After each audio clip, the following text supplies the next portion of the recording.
de casa y dejo todo atrás. Estoy dispuesto a todo con el Señor. Hoy le obedezco porque es Dios amor. Soy peregrino siguiendo a José. Confío en Dios sin importar el camino. Sé que hay un plan de amor para mí, que al final me salvará de Egipto. Este es mi credo, credo, credo. Grita que Dios es la razón de mi fe. Este es mi credo, credo, credo. Soy peregrino porque voy junto a Él.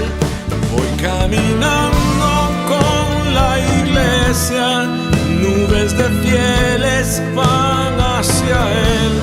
Testigos de amor cuentan con su vida esta historia hasta la eternidad.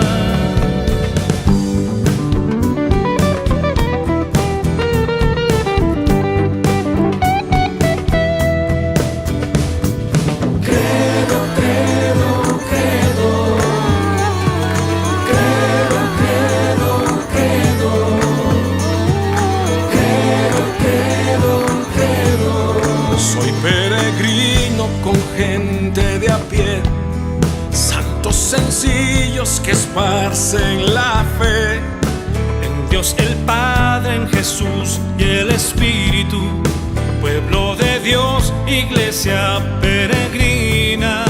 Este es mi credo, credo, credo. Grita que Dios es la razón de mi fe. Este es mi credo, credo, credo. Soy peregrino porque voy junto a Él. Voy caminando con la iglesia. Sé bien en quién creo con toda certeza. Unido al canto de María, los apóstoles proclamo la fe. Credo, credo, credo. Credo, credo, credo. Credo, credo, credo.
Muy queridos peregrinos, estamos ya terminando casi nuestra peregrinación, estamos en uno de los últimos días y hemos vuelto a Jerusalén para un tema maravilloso que es el tema de la resurrección. Creemos en la resurrección de los muertos, creemos en la resurrección de los muertos. Y hemos querido hacerlo en un lugar muy especial de Jerusalén, muy conocido, que es el convento de San Esteban.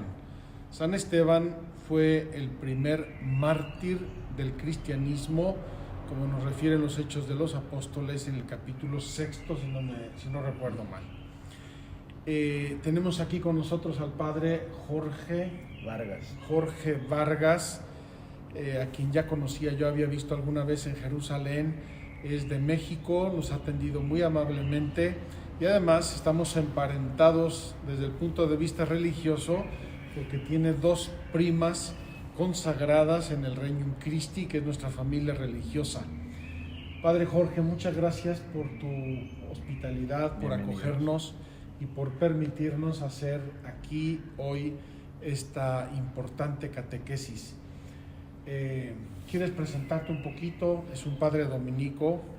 Padre, diles algo aquí a nuestros peregrinos virtuales. Bueno, la orden de los dominicos es orden de predicadores y ejercemos cualquier forma legítima, lícita y oportuna de apostolado.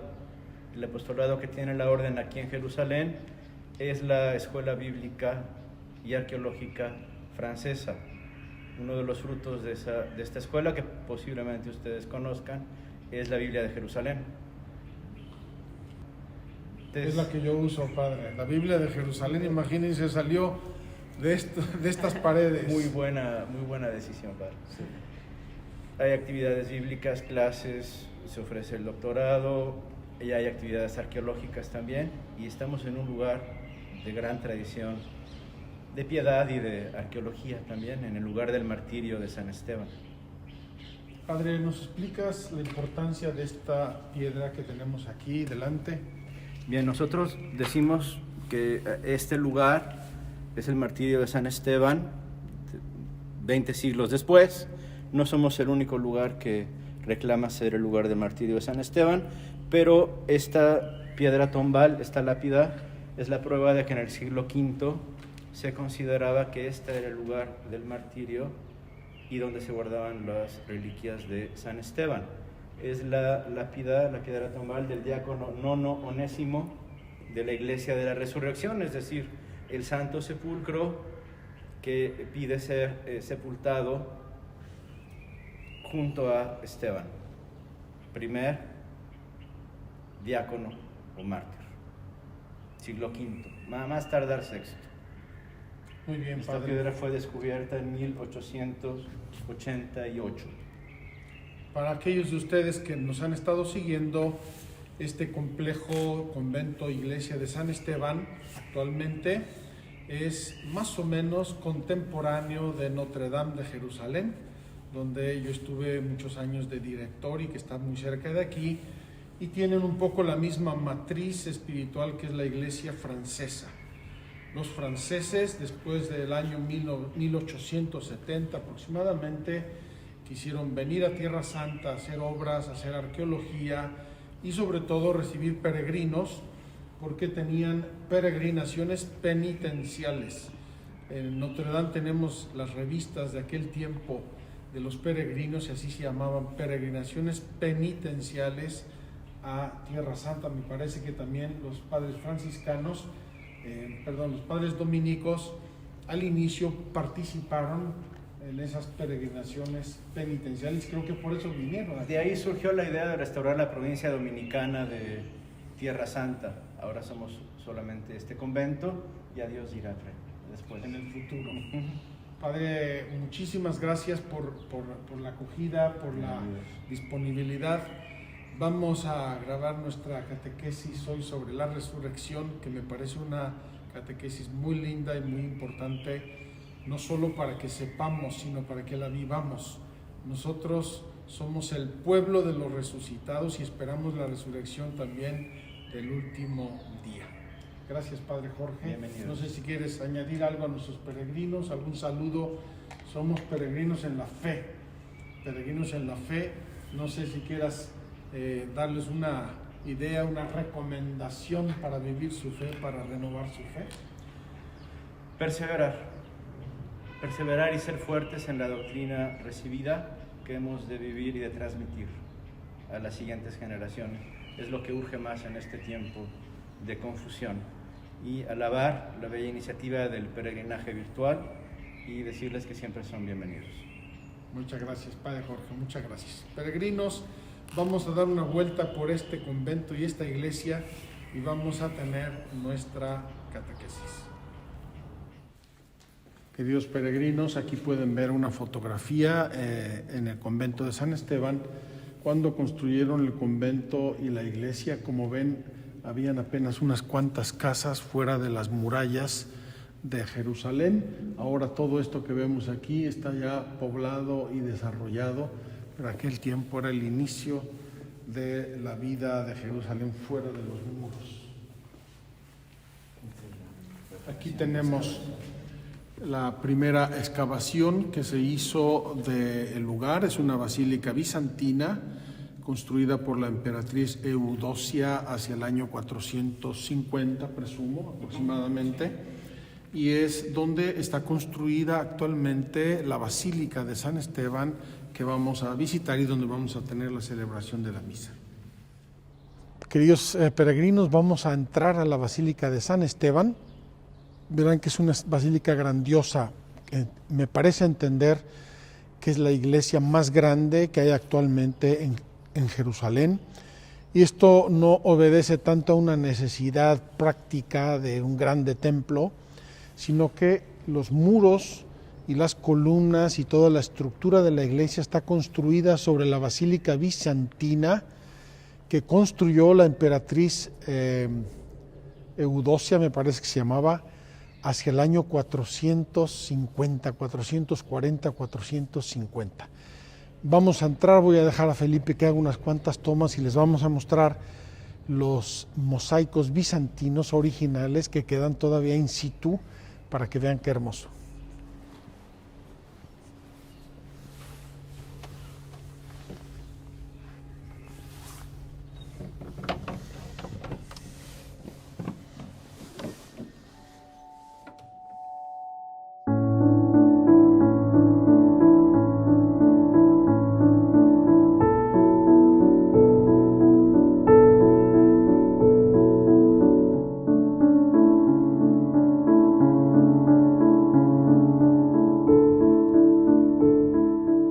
Pueden ver, queridos hermanos, es una arquitectura muy apegada al estilo árabe, muy hermosa, una nave muy alta, muy bonita, muy bien lograda, con una mezcla de estilos, pero esta basílica, repito, tiene exactamente las mismas dimensiones y la misma estructura que la basílica bizantina original.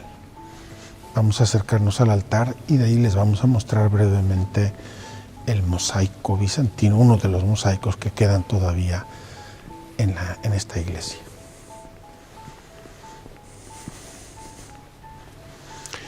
Solo por curiosidad, para los que sepan, aquí está sepultado el padre Lagrange. Padre Lagrange fue el grande pionero de los estudios bíblicos en la Iglesia Católica. El padre Lagrange fue el grande pionero de los estudios bíblicos en la Iglesia Católica y fundador de esta escuela que se llama l'École Biblique. L'École Biblique, muy famosa, muy importante en cuanto a los estudios bíblicos y arqueológicos de la Tierra Santa, del Medio Oriente. Todos los que quieran estudiar seriamente la Sagrada Escritura en la Iglesia, o muchos de los que quieran estudiar seriamente la Sagrada Escritura en la Iglesia, tienen que venir a l'École Biblique de Jerusalén. Y como dijo el padre anteriormente, la Biblia de Jerusalén, que es la que yo uso, es fruto de los estudios de los padres dominicos de esta escuela. Pueden ver aquí algunos restos de los mosaicos bizantinos originales de la Basílica de la Emperatriz, y quiero hacerles notar un detalle que me explicó el padre hace un momento. Si ven, aquí hay cruces, y esto testimonia la antigüedad de la basílica. ¿Por qué? Porque en algún momento, incluso todavía en el periodo bizantino, dijeron no podemos poner cruces y pisarlas, es una falta de respeto, y dejaron de hacerlo. Pero originalmente lo hacían, y eso significa, eso prueba la antigüedad de estos restos bizantinos. Precioso. Dejamos a Felipe que haga algunas tomas y terminamos nuestra visita a San Esteban.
Mis queridos peregrinos, después de esta introducción con el Padre Jorge, que amablemente nos acogió en el convento de San Esteban, vamos a nuestra catequesis, pero voy a comenzar con un comercial. Me han preguntado algunos que vieron esta agenda de este diario de la peregrinación. Quiero que sepan que tenemos estas agendas en nuestras tiendas de México y de Magdala. Algunos me han preguntado y se la enseño. Y lo mismo esto sí es promoción descarada. Este libro quiero mostrárselo porque tiene mucho que ver con el tema de San Esteban que vamos a hablar ahí hoy, y sobre todo tiene que ver con los orígenes históricos del cristianismo de los años 28 al 48, los años en que se fraguó el cristianismo inicial, y me parece muy, muy importante. Quiero empezar hoy leyendo el texto de San Esteban, queridos hermanos, y se preguntarán por qué San Esteban y por qué aquí, y quiero decirlo ya. El cristianismo es una religión de locos, deschavetados. ¿Por qué? Porque a nuestro fundador lo mataron, lo crucificaron, y detrás de él a todos los primeros fundadores los mataron, los crucificaron, los decapitaron, los desollaron, y en los primeros siglos mataron una cantidad de cristianos espantosa en las persecuciones romanas.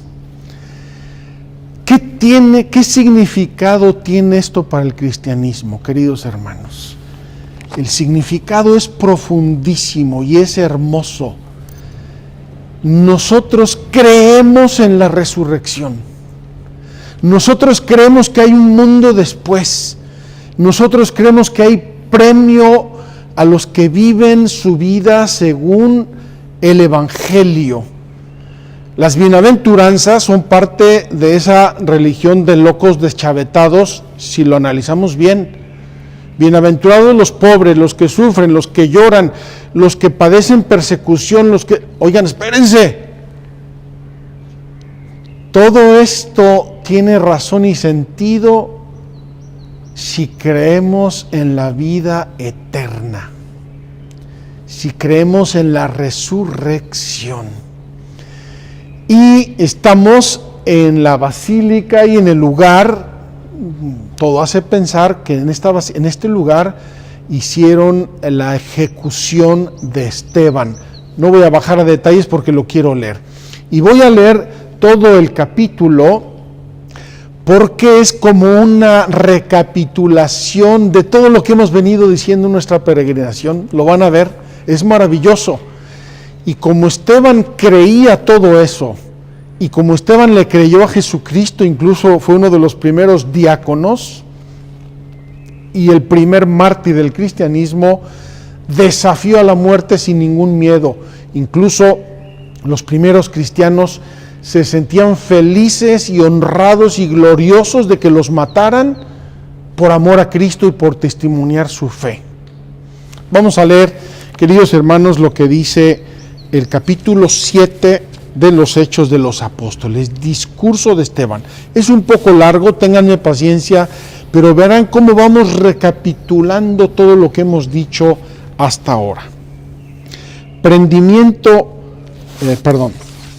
Discurso de Esteban. El sumo sacerdote preguntó: ¿es así? Él respondió Esteban cuando lo apresaron: hermanos y padres, escuchad. El Dios de la gloria se apareció a nuestro padre Abraham cuando estaba en Mesopotamia antes de que se estableciese en Harán. Y le dijo: sal de tu tierra y de tu parentela y vete a la tierra que yo te mostraré. Entonces salió de la tierra de los caldeos y se estableció en Harán. Y después de morir su padre, Dios le hizo emigrar de allí a esta tierra que vosotros habitáis ahora, la actual tierra de Israel, el Israel de tiempos de Cristo. Y no le dio en ella en heredad ni la medida de la planta del pie, sino que prometió dársela en posesión a él y a su descendencia después de él, aunque no tenía ningún hijo. Dios habló así: tus descendientes residirán como forasteros en tierra extraña y les esclavizarán y les maltratarán durante 400 años. Pero yo juzgaré, dijo Dios, a la nación a la que sirvan como esclavos y después saldrán y me darán culto en este mismo lugar. Le dio además la alianza de la circuncisión, y así, al engendrar a Isaac, Abraham le circuncidó al 8º día, y lo mismo Isaac a Jacob, y Jacob a los 12 patriarcas. Los patriarcas, envidiosos de José, le vendieron con destino a Egipto, pero Dios estaba con él y le libró de todas sus tribulaciones y le dio gracia y sabiduría ante Faraón, rey de Egipto, quien le nombró gobernador de Egipto y de toda su casa. Sobrevino entonces en Egipto y Canaán hambre y gran tribulación. Nuestros padres no encontraban víveres, pero al oír Jacob que había trigo en Egipto, envió a nuestros padres una primera vez.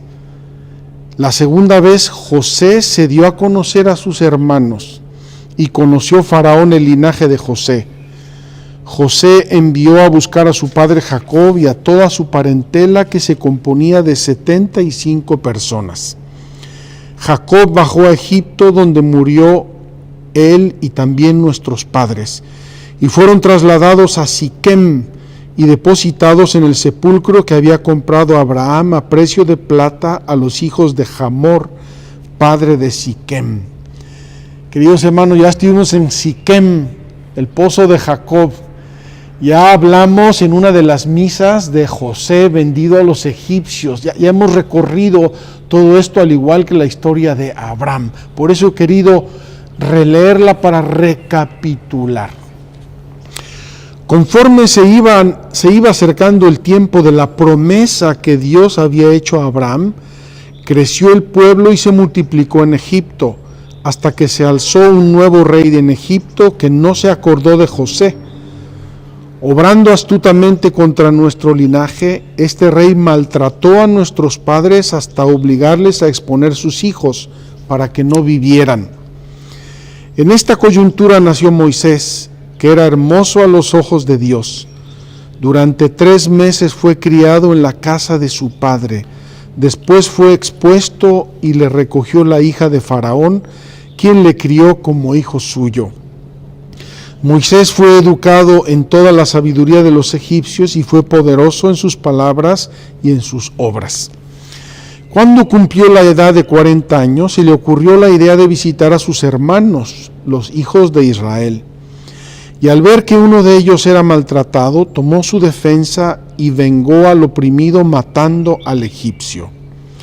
Pensaba él que sus hermanos comprenderían que Dios les daría la salvación por su mano, pero ellos no lo comprendieron. Al día siguiente se les presentó mientras estaban peleándose y trataba de ponerles en paz diciendo: amigos, que sois hermanos, ¿por qué os maltratáis unos a otros? Pero el que maltrataba a su compañero le rechazó diciendo: ¿quién te ha nombrado juez y jefe sobre nosotros? ¿Es que quieres matarme a mí como mataste ayer al egipcio? Al oír esto, Moisés huyó y vivió como forastero en la tierra de Madián, donde tuvo 2 hijos. Al cabo de 40 años se le apareció un ángel en el desierto del monte Sinaí, sobre la llama de una zarza ardiendo. Queridos hermanos, también ya hablamos de esto y lo visualizamos en el desierto.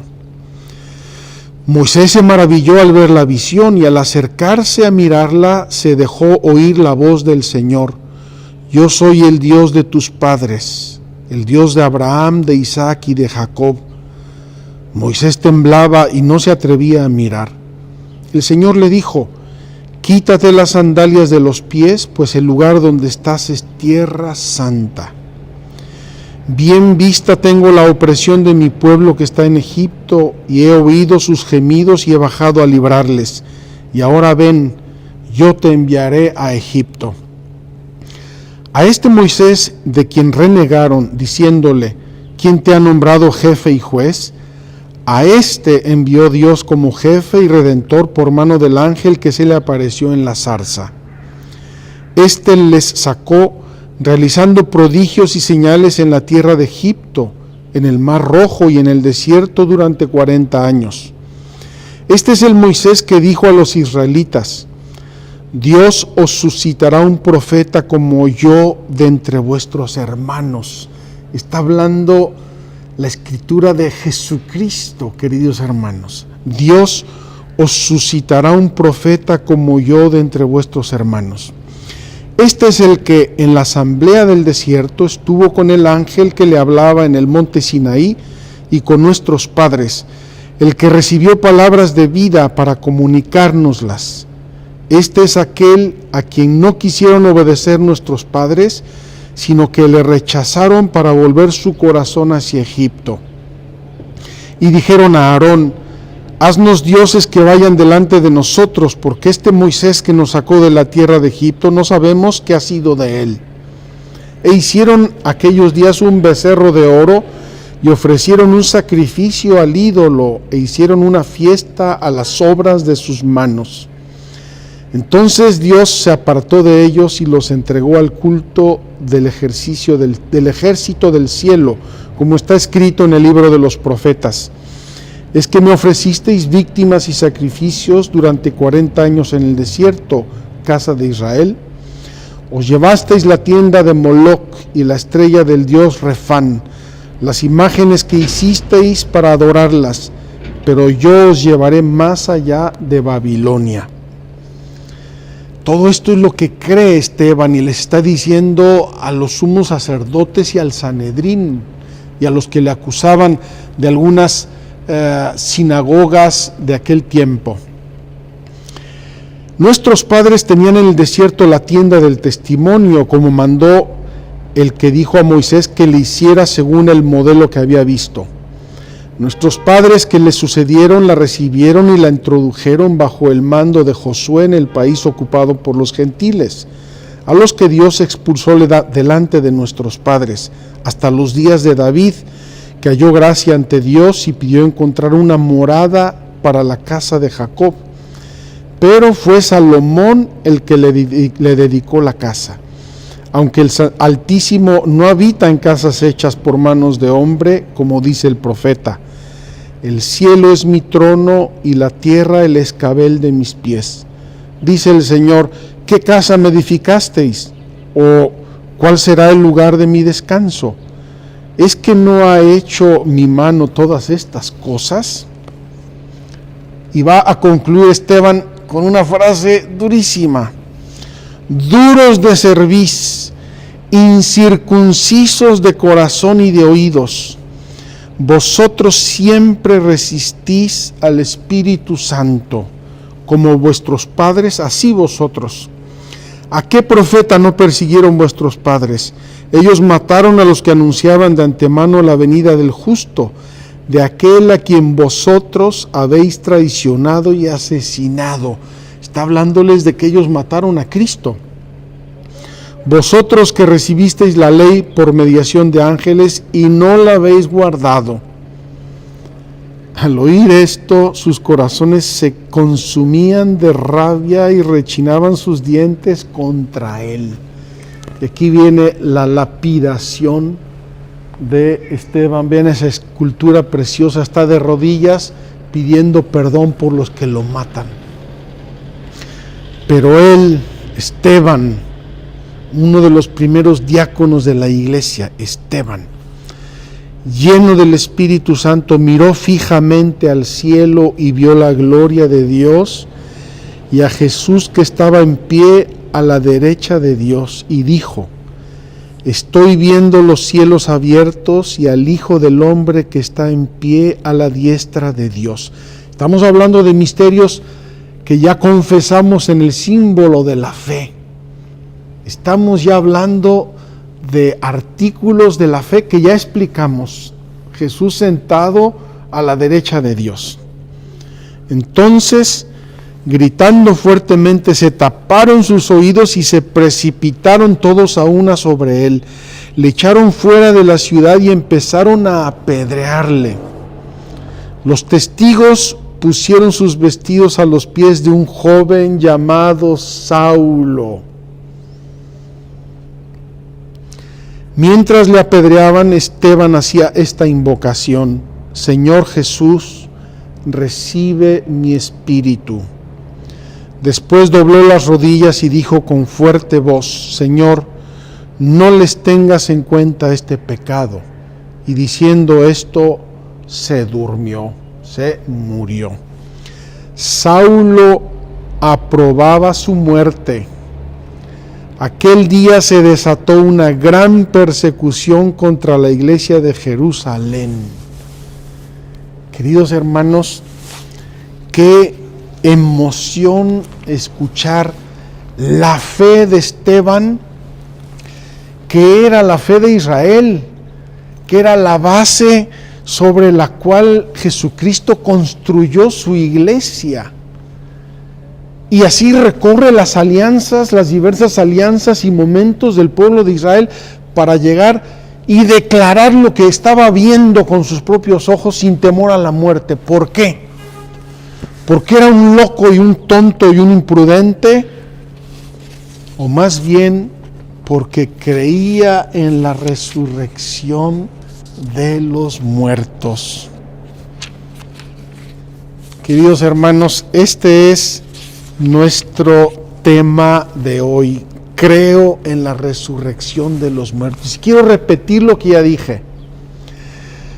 O somos todos una bola de locos, o verdaderamente creemos en la resurrección de los muertos, porque en los primeros 3 siglos de la iglesia murieron cientos de miles, probablemente millones de cristianos, derramando su fe por Cristo, como los cristeros, viva Cristo Rey, los mataban. José Luis Sánchez del Río, un niño de 12 o 13 años, viva Cristo Rey, cállate o te matamos, viva Cristo Rey, te vamos a cortar los pies, viva Cristo Rey, te vamos a colgar, viva Cristo Rey.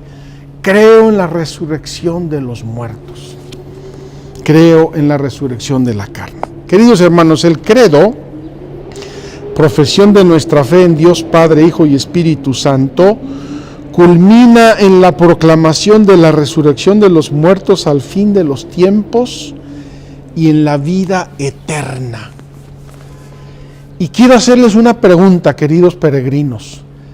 ¿Creemos en la resurrección de los muertos? ¿Se nota en nuestra vida que creemos en la resurrección de los muertos, o estamos todos encaminados a un agujero o a una urna, a una cripta, porque ahora ya no hacen agujeros, ahora hacen criptas? En una cajita de cenizas, ahí se acabó todo. Queridos hermanos, nosotros creemos en la resurrección de la carne.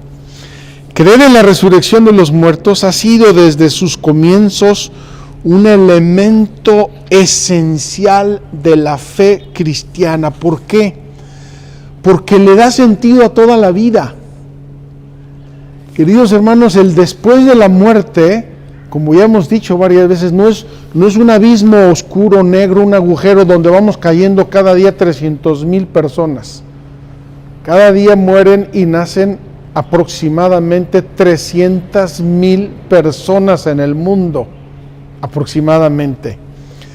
No es ese agujero donde vamos 300,000 personas cada día, es la luz, es el cielo, es la eternidad, y esperamos que un día nuestra carne va a resucitar con Cristo. Por eso intentamos por lo menos vivir las bienaventuranzas. En primer lugar, la resurrección de Cristo y la nuestra. El tema de la resurrección fue revelado en las Sagradas Escrituras poco a poco, y lo encontramos especialmente en el libro de los Macabeos, cuando los macabeos, perseguidos a muerte por los griegos de aquel tiempo, algunos de ellos no dudaron ni un segundo en dar su vida por Dios. No era Cristo todavía, era por Dios, por Yahvé, en obediencia a su fe. Les recomiendo mucho leer en las historias de los macabeos, la historia de la madre de los 7 hijos. Qué conmovedora historia de esa mujer que creía en la resurrección y le dice a sus hijos: hijos, por piedad a mí, no renieguen de Dios, porque Él nos va a dar la vida eterna. Y así los van matando delante de la madre a los 7 hijos. En tiempos de Jesús, los fariseos y algunos contemporáneos de Jesús esperaban en la resurrección, y es cuando Jesús le presentan ese dilema. Una mujer se casó con uno y se murió ese uno, y se casó con su hermano como mandaba la ley, y se casó con 7 hermanos. Y le dicen a Jesús: ¿con cuál de los 7 va a estar el día de la resurrección de la carne? Porque lo estaban queriendo poner a prueba. Y Jesús le dice: no va a estar con ninguno de los 7, porque en el cielo vamos a ser todos como ángeles, o van a ser todos como ángeles. Dice Jesús: en el cielo vamos a ser todos como ángeles, va a haber una resurrección de la carne, y ahí no se van a casar, dice Jesucristo. Pero hay más. Jesús liga la fe en la resurrección a la fe en su propia persona. Yo soy la resurrección y la vida. Yo soy la resurrección y la vida. Por eso ser testigo de Cristo es ser testigo de su resurrección. La esperanza cristiana en la resurrección está totalmente marcada por los encuentros con Cristo resucitado. Nosotros resucitaremos como Él, con Él y en Él. ¿Cómo resucitan los muertos? ¿Cómo resucitaremos? Primero, Dios nuestro Señor va a reunir nuestra alma y nuestro cuerpo. La muerte natural es la separación del alma y del cuerpo, donde el cuerpo se disuelve, se consume o se crema o lo que sea, y el alma sabemos que es inmortal y va a la presencia de Dios, si ha sido justa, si ha muerto en la gracia de Dios. Dios con su omnipotencia va a reunir alma y cuerpo, y esa va a ser la resurrección de la carne. ¿Cómo? No lo sabemos. Ahí entra la fe. Creo en la resurrección de la... ¿Cómo? No lo sé, es omnipotencia de Dios. ¿Quién resucitará? Resucitarán todos. Todos vamos a resucitar. Los que hayan hecho el bien para la resurrección de la vida y los que hayan hecho el mal para la condenación. Lo dice el mismo Jesucristo en el capítulo 5 de San Juan. Cuerpo espiritual. Nuestro cuerpo va a ser espiritualizado. Dijo Jesús, seremos como ángeles. Sobrepasa nuestra imaginación y nuestro entendimiento. No es accesible más que a la fe este tema, porque si uno ve un cadáver, queridos hermanos, y yo he visto muchos, un cadáver descompuesto, y lo imaginamos en la tumba, y dice, ¿cómo va a resucitar esto? Pues va a resucitar por el poder de Dios. ¿Cuándo? En el último día. Y esto nos lleva a una verdad que ya explicamos, que Jesucristo vendrá al final de los tiempos como juez de vivos y muertos, cuando sonarán las trompetas y aparecerá Cristo glorioso, y va a ser el fin de los tiempos. En realidad nosotros vamos a resucitar con Cristo, vamos a resucitar en Cristo. Y esto ya lo confesamos desde ahora en el bautismo. En el bautismo nosotros morimos a nosotros mismos y nacemos en Cristo. Ese morir y nacer en Cristo se va a realizar plenamente, no solo espiritualmente, sino verdaderamente en la resurrección de la carne. Para resucitar con Cristo es necesario morir con Él. Es necesario dejar este cuerpo para ir a morar cerca del Señor. En esta partida que es la muerte, el alma se separa del cuerpo, se reunirá con su cuerpo el día de la resurrección. Frente a la muerte, el enigma de la condición humana alcanza su cumbre. Queridos hermanos, hay muchas preguntas sobre la vida humana y la muerte es una de las preguntas más serias y más definitivas. ¿Por qué? ¿Por qué yo? ¿Por qué ahora? ¿Por qué este niño? ¿Por qué esta mamá? ¿Por qué aquella persona tan buena, tan santa, tan generosa? ¿Por qué? Y eso es para todos, la muerte es universal. Y la muerte es el final de la vida terrena. Con eso vamos a acabar esta vida terrena. Sabemos que la muerte entró en el mundo por el pecado. Dios nuestro Señor en el paraíso nos había hecho, sí, con un cuerpo mortal, pero libres de la muerte. La muerte entró por el pecado, lo sabemos, ya lo explicamos, y la muerte fue transformada por Cristo. La obediencia de Jesús transformó la maldición de la muerte en bendición. En la muerte de Cristo recuperamos la vida eterna.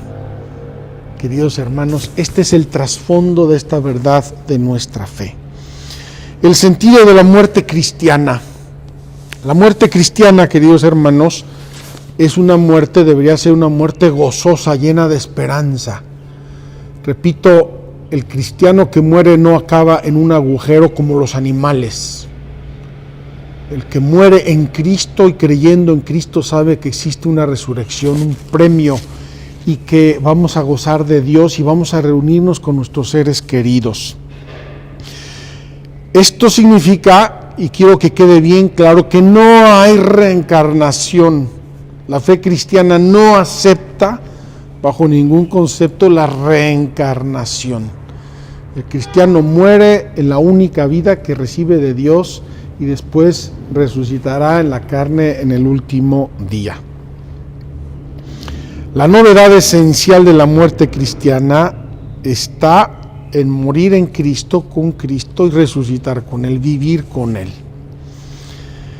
Para mí es mejor morir en Cristo Jesús que reinar de un extremo a otro de la tierra, dice San Ignacio de Antioquía. Lo busco a Él que ha muerto por nosotros, lo quiero a Él que ha resucitado por nosotros. Mi parto se aproxima, dejadme recibir la luz pura. Cuando yo llegue allí, seré un hombre. Qué hermoso, San Ignacio de Antioquía, estamos hablando del año 105, 110, segunda generación de cristianos, plena fe en la resurrección. En la muerte, Dios llama al hombre hacia sí. Esto está asumido ya en la fe cristiana. Cuando uno muere es cuando Dios te llama, así dice la gente. Lo llamó Dios, llegó su momento de eternidad y puede transformar su propia muerte en un acto de obediencia y de amor hacia el Padre, ejemplo de Cristo. Queridos hermanos, un día escuché que la muerte es el último acto de obediencia a Dios y quizá el más importante, porque va a sellar el estado de mi alma y de mi ser para siempre, para toda la eternidad. Por eso hay que prepararnos para bien morir, por eso hay que pedirle a Dios la gracia de bien morir, de estar en gracia, de estar preparados, y que Él nos libre de una mala muerte repentina. Esto es algo que se le pide a San José, patrón de la buena muerte. La muerte es el fin de nuestra peregrinación terrena, del tiempo de gracia y de misericordia que Dios le ofrece para realizar su vida terrena, según el designio divino, y para decidir su último destino. Cuando ha tenido fin el último curso de nuestra vida terrena, ya no volveremos a otras vidas futuras, terrenas. Está establecido que el hombre muera una sola vez, no hay reencarnación después de la muerte. Por esto, queridos hermanos, el tiempo de nuestra vida es limitado y hay que aprovecharlo. O lo hago durante mi vida o no lo hago más.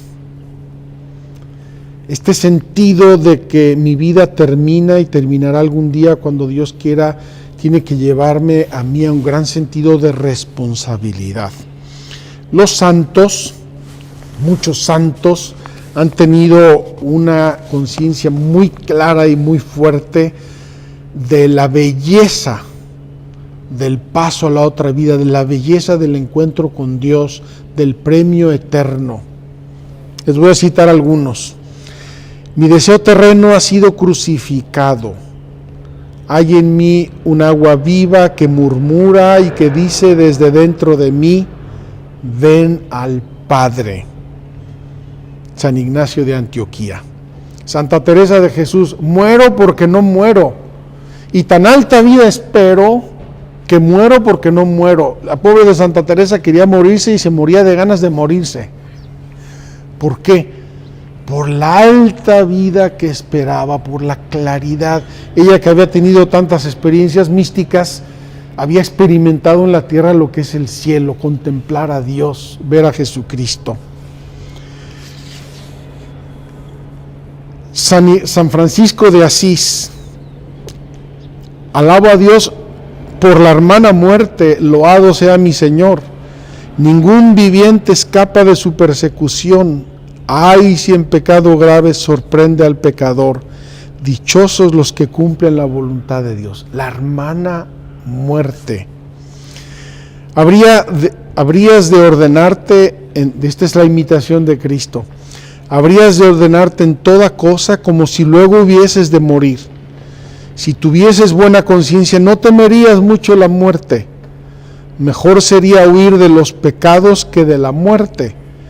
Si hoy no estás aparejado, ¿cómo lo estarás mañana?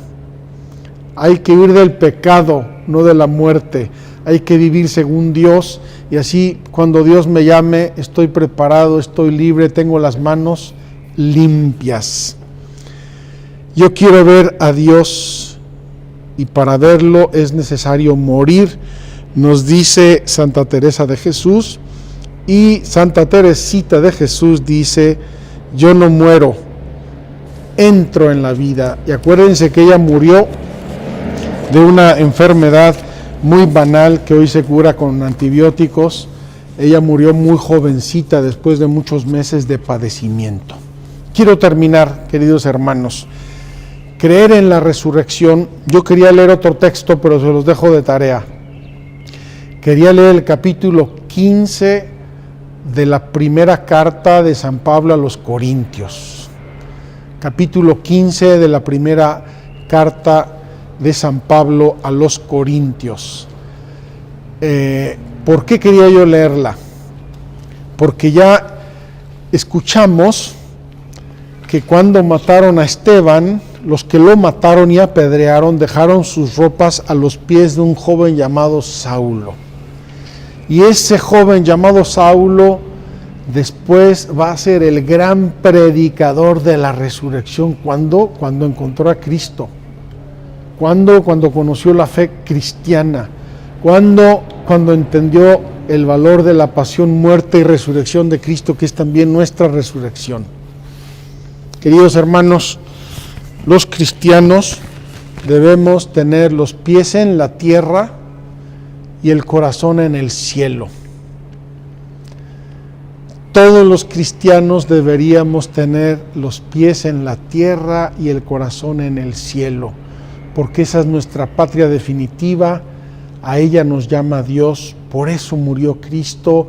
Allí se van a cumplir todas las promesas, todas las alianzas, todo el amor, todos los dones. Ahí será el pleno cumplimiento del amor de Dios en todos los sentidos. Y por eso tiene sentido el hacer renuncias en la vida. Por eso tiene sentido el vivir las bienaventuranzas. Por eso tiene sentido el ser fiel a los mandamientos de la ley de Dios, aunque nos cueste, porque tendrá un premio. Nosotros no somos unos tontos que nos sacrificamos para fastidiarnos el resto de la vida. Nosotros creemos que si la puerta es estrecha, la puerta de la salvación es estrecha, la de la perdición es amplia y muchos van por ahí, dice el Evangelio. La puerta es estrecha, queremos entrar por ahí, aunque tengamos que sufrir estrecheces, pero queremos llegar al cielo. Termino con una anécdota y me quedan 2 minutos, voy a terminar. Cuando yo tenía unos 10 o 12 años aproximadamente, un día estábamos en la mesa en mi casa y en ese tiempo mi familia estaba ya en su máximo apogeo porque éramos 3 hermanos y yo el pequeño tenía ya unos 10 o 12 años. Estábamos comiendo y estábamos hablando del cielo.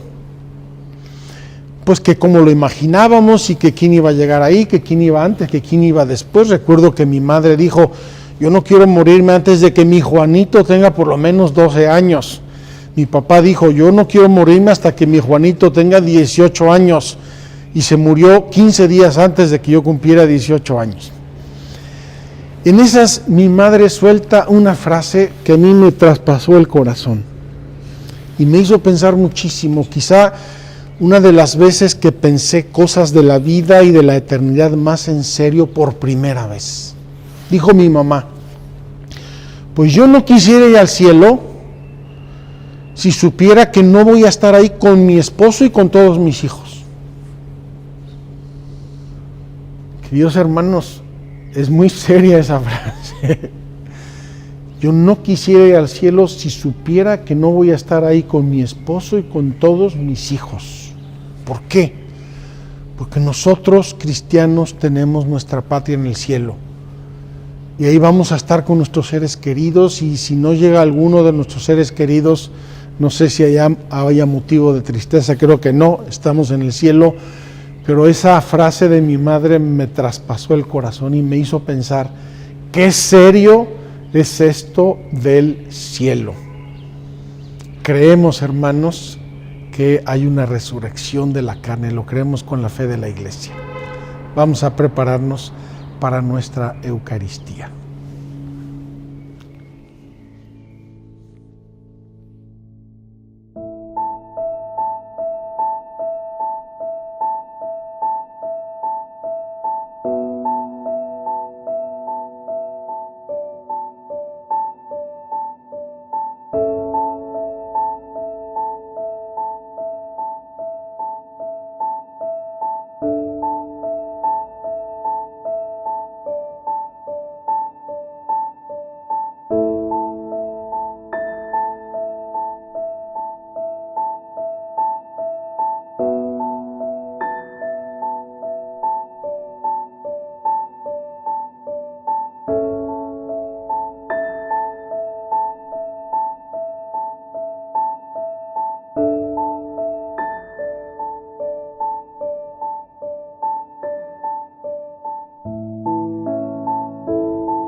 Thank